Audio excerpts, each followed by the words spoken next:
You are welcome to today's class. In today's class, we'll be dealing with algebra. So we'll be starting today's class with algebra. What is an algebra? An algebra is a branch of mathematics in which numbers and letters are used. In mathematics, we make use of letters to represent unknown numbers. So an algebra equation could be this. Like you can have something like this: x plus 2 equals to 6. What this simply means that x is a number that if you add it with 2 will give you 6. So you think of a number that an unknown number that if you add it with 2 will give you 6. Now 4 plus 2 is what? 4 plus 2 is what? Is 6. So our x, this x is 4. So when it comes to algebra, we'll make use of both numbers and letters. In today's class, we want to group an algebra equation or statement into positive and negative terms. So we'll be solving a couple of examples together. If you pay attention, you see how to group algebra statement into terms of both positive and negative. Now, if you have something like this, let's have our first example. We have 3y minus 5y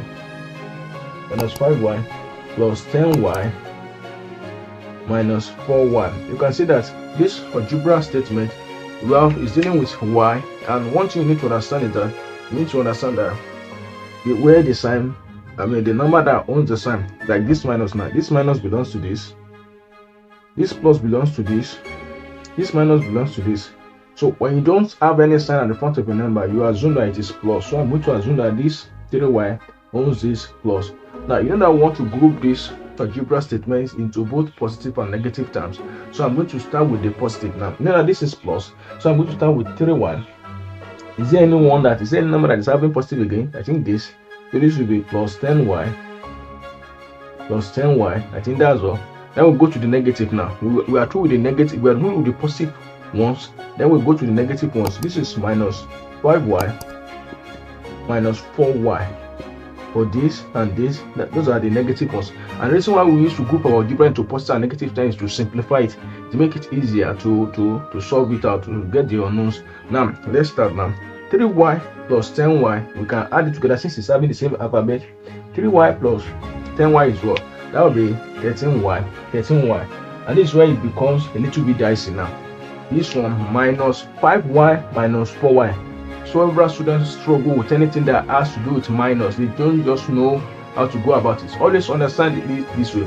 When you hear minus something, it means, let's just look at it as if you are owing someone. Let's say that you are owing your big brother minus 5. You are owing your big brother 5 naira. You are owing your big sister 4 naira. Now you ask that how much are you owing all together? You know that you are owing your big brother 5 naira. You are owing your big sister 4 naira. So together you are owing 9 naira. So minus 5 minus 4 is just minus 9y. So 13 minus 9, that will be what? That will be 4. That will be 4y. Now you can see how easy it is to simplify this algebra statement. After we separate it into the group of positive and negative, then we solve it. Let's deal with another example. Let's assume that you have something like this. You are having 8m minus 3m minus 2m. This one is straightforward. You can see that the 8m, I told you that if you don't have any sign at the front of a number in an algebra statement, just assume that it is plus. So you still have your 8m. There's no any positive one. This minus sign belongs to this. This minus sign belongs to this. So you just maintain it. That will be minus 3m minus 2m. And I explained earlier that whenever you see minus, it means that you are owing. Let's say that you are owing someone 3 and you're also owing someone 2. Altogether, you'll be owing what? That will be 5. So 8m minus 3m minus 2m is what? That will be minus 5m. So 8m minus 5m is what? That will be what? That will be 3m. That will be 3m. Now, can we try something more complex than this? Yes, we can. Let's say that you have something like this. Example 3. Let's assume that you have 2q.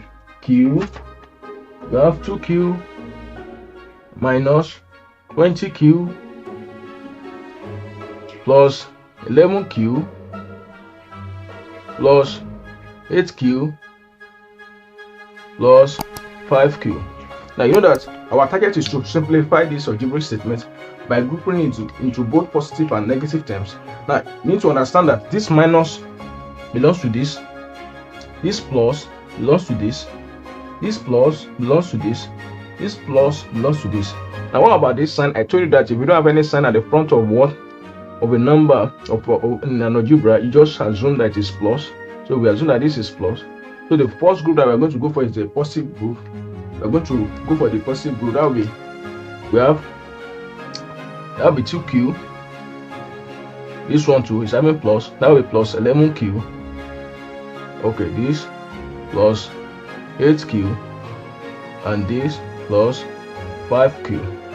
Now for the negative, we're only having minus 20q. So we're having minus 20q. So there's no any negative one left. What's the next thing? We just add it together. We're going to add all these ones. We're going to add it together. So 2 plus 11, that will be 13. And 13 plus 8, that will be 21. 21 plus 5, that will be 26q. So this will be 26q. 26q minus 20q. So 26q minus 20q will give you what? 6q. 26q minus 20q will give you 6q. So finally, we have come to the end of today's class. If you are yet to subscribe to my class, Mr. Willis Maths class, kindly hit the subscribe button and make sure you turn on the notification icon so that I can get notified when I post new videos. And make sure you write a comment about today's class. Thank you.